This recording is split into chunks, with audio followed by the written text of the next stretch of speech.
It's Technique Tuesday. I had planned to do a Facebook Live, but I'm having some technical issues. So I'm going to go ahead and record this video. If I end up using the video, I will be monitoring the video at 7 o'clock tonight. So if you have any questions or you want to have any comments, something like that, please comment and I'll reply. So I want to show you this technique today where we make it look like the front of our card is tiles that we've put together. Okay? It's called the Delft Technique. We're going to be using this stamp set called Blossoms and Blooms. I love how it's got a lot of different greetings. It makes it a very versatile set. So the first thing we're going to do is we're going to take the paper trimmer.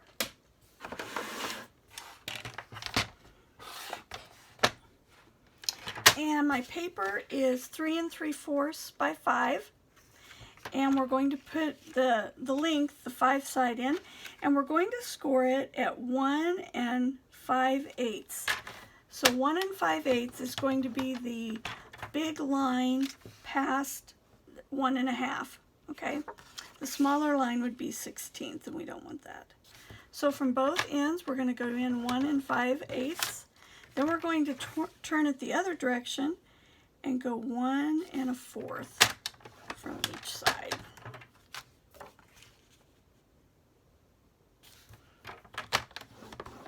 And there we have our rectangles that we're going to use. Put my mat in. I'm using my mat again because this is a polymer set. We're going to use the Coastal Cabana ink for my flowers. And as I was playing with this, I stamped the first one and thought, you know, I wonder what it would look like if we used it again. So I'm going to push it down like that, pull it off, and there's your images and you can see your lines. Then I'm going to do what we all talk about, the huffing on it, which basically just means my breath is going to help moisten it again. Now I want to line the lines up with my paper so I make sure my images are straight. Ooh, that was just about an accident there.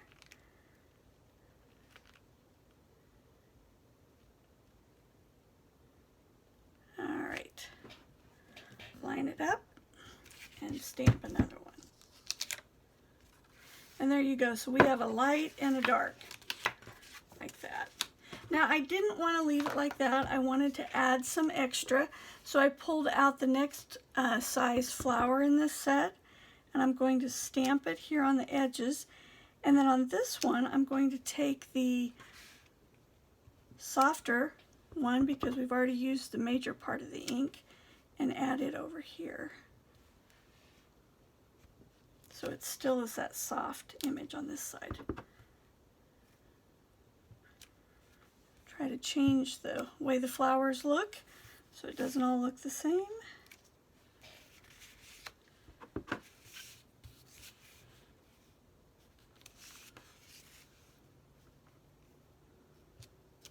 You'll notice I was getting that line, and that's because I was, because of the score marks.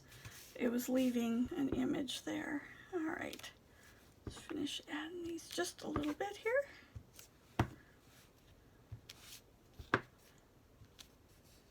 All right, so now we've got the outside of our flowers, and I'm going to come back with Daffodil Delight, which is the bright color, the yellow in the brights, and then I'm going to add my centers on both.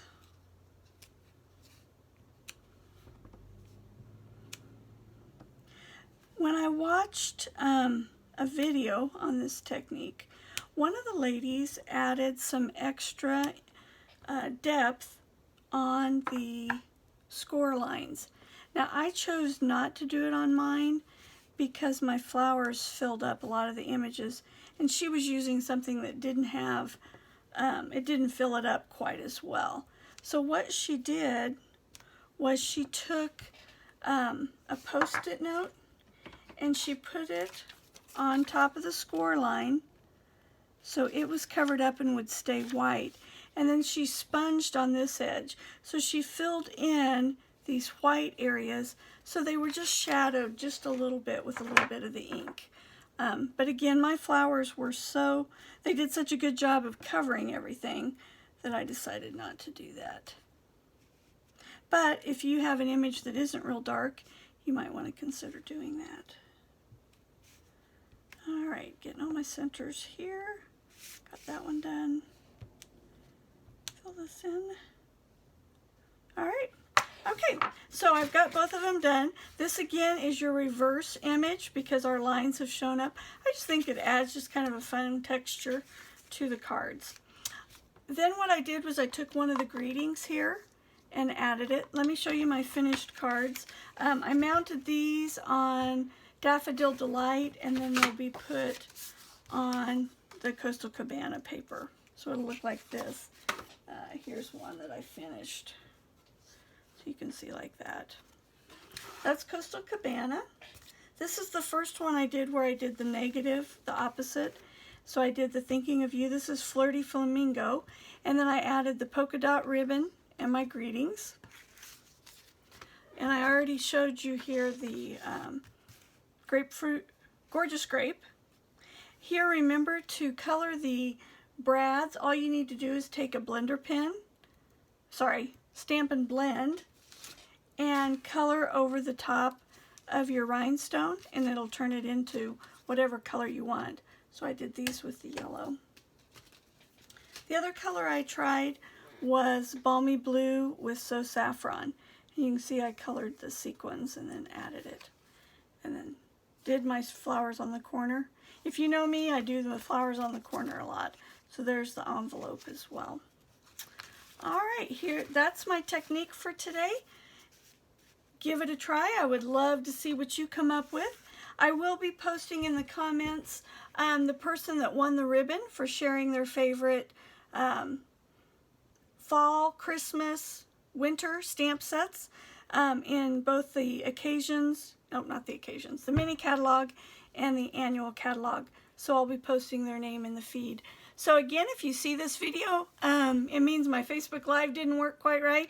But I didn't want to miss out on sharing a technique with you. So hope you're having a great week. I would love to see what you do with this technique, and we'll see you next Tuesday.